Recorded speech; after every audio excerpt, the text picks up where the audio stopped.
in, you see what you got. You got people feeling the effects through headaches, nausea, burning sensation.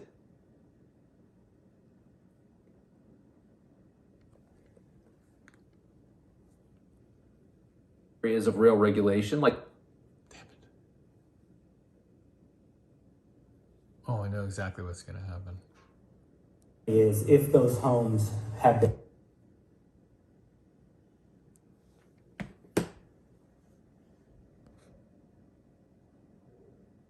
Is all the fault of the Trump administration. Jump on Twitter, you'll see about 1,000 versions of that comment everywhere you look. When in reality, what this is an indictment of our government as a whole, no matter who's in charge of it. And now the government is desperate to marginalize this problem, while residents are seeing clear evidence of toxicity in creek beds, videos like this that we showed you last night, which is just astonishing to look at, watching it all bubble to the surface. All looks fine, and then you throw a rock in, you see what you got. You got people feeling the effects through headaches, nausea, burning sensations, sore throats. But the head of the EPA, well, they say everything's fine, with a very familiar phrase that you should just trust the science. what I would say is if those homes have been tested, and if those homes have been tested by the state and given a clean bill of health, yes, as a father, I trust the science. As a father who doesn't live in East Palestine, Ohio, he trusts the science. And you should too, right? Luke Lavin doesn't trust the science. He lives in East Palestine, and he joins us now. He and his wife are debating whether they should even start a family in that town. And Luke, we want to thank you for coming on. The government says everything is fine. Why are you skeptical? We're just not getting the answers that,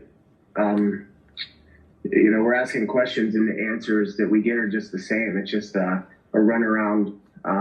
We ask questions like, is it safe to drink the water? Is it safe for, the air that we breathe?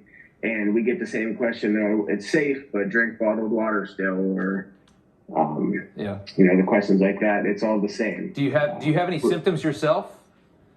So my wife and I currently aren't staying at our house in East Palestine. We live about a half mile from the derailment site. Okay. And we aren't staying there.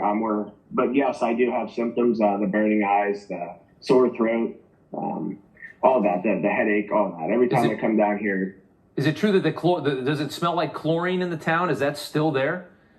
So yeah, like my wife said, it smells like a bleach, like a chemical smell. And it seems like the change. It smelled like burning wires the first few days, and then it's changed to a bleach smell. Do you feel like do you feel living in this area in Eastern Ohio? When you talk about the past in that area, I mean, this is, I don't know if it's technically the Rust Belt where you are, but it's very near in that region of this country that a lot of people feel is the land of the forgotten man. Do you feel like that in Eastern Ohio? Do you feel like the federal government just takes your money out of your paycheck and doesn't give you anything back? I feel that, and we're the taxpayers. We're the ones that are working, the middle class. We're working, paying taxes. We're small, tight-knit communities like this. Our families are from here. Yeah. And we work just like everybody else, but we're these small towns. And I think that we're just overlooked. I think that this was going to try being swept under the rug, but residents of East Palestine aren't going to let this happen. We're a tight-knit community, and we want answers for the questions that we're asking.